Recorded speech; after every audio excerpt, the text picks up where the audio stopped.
Hello, narito tayo at meron tayong isang young people dito na tatanungin natin kung ano ang naging ah, impact sa kanya ng ating youth camp.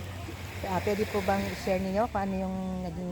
Ayun po, yung youth camp po ngayon sa Pasamba na inatanan ko po ngayon. Marami po siyang tulong at marami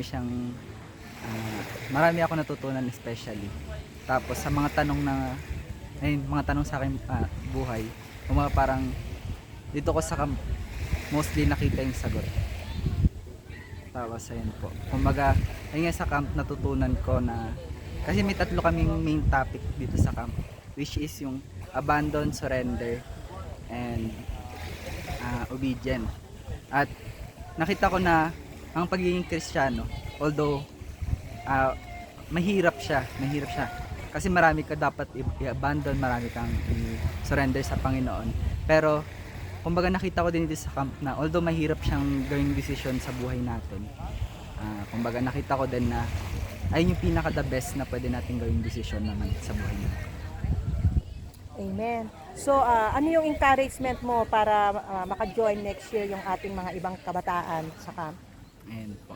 Ini-encourage ko yung ibang kabataan na kagaya ko na alam ko na kayo din may mga sarili-sariling tanong sa buhay. Ayun.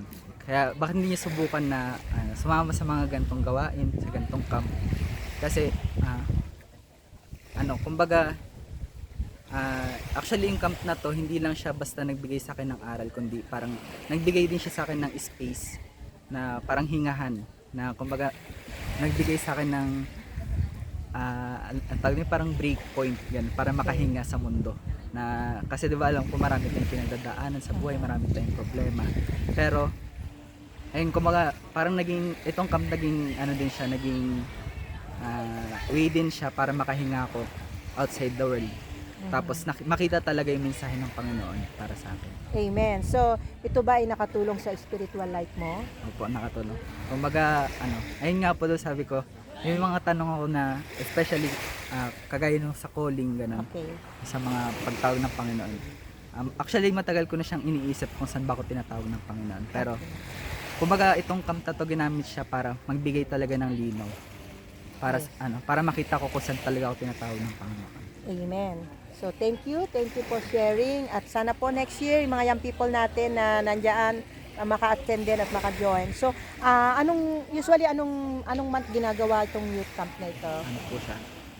Ayun, ngayong May po, kumbaga Iba-iba ginaganap ba po every year or po, May? basta tuwing bakasyon po, start ng bakasyon. So, mga May or April? Opo. Yan, okay. So, ano po ito? Saang church po kayo? Botolan po. Ayan. So, IBC invite nyo sila sa Botolan. church nyo. Halimbawa, mga nasa Botolan So, po. Pag nasa Botolan kayo, ay punta kayo sa... Ayan, sa mga malapit po sa Botolan, ang church po namin sa San Isidro po, Porokpor, yan, IBC Botolan po. What time ang service ninyo? Ang service po namin ay ginaganap tuwing 9:30 ng umaga. Tapos may youth service po kami na tinatawag din po siyang free service po. Yan, tuwing 2 PM ng hapon po. Every Sunday din. Opo, every Sunday. So, weekdays may activities din kayo?